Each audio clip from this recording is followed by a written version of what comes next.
දිල්ලි විශ්වවිද්‍යාලේ පශ්චාත් උපාධිය හදාරනකොට එක හින්දි ගෑන් ළමෙක් හිටියා.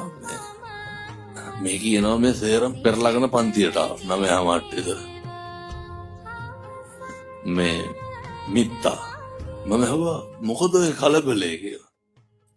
ෆෝන් එක පෙන්නනවා මේ මං හිතුවේ දෙසුත් උසලා පොළවේ ගහයි කියලා. බලනකොට මේ මට පෙන්නලා කියනවා බලන්න කියලා. තාම ෆෝන් එක ඔන් කරලා නැහැ.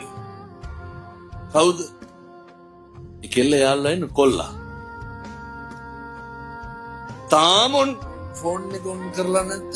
ඔන්ලයින් ඇවිල්ලා නැද්ද කොහෙද? ඔන්ලයින් ඇවිල්ලා නැහැ කියලා. මං කිව්වා ඉතින් කෝල් එකක් කරන් බලන්න. මේ නෑ මට සැකයි. මේ දවස මං එදා තමයි තේරුම් ගත්තේ අනුන් ගැන සැක කරලා මිනිස්සු කොච්චර පිච්චෙනවද?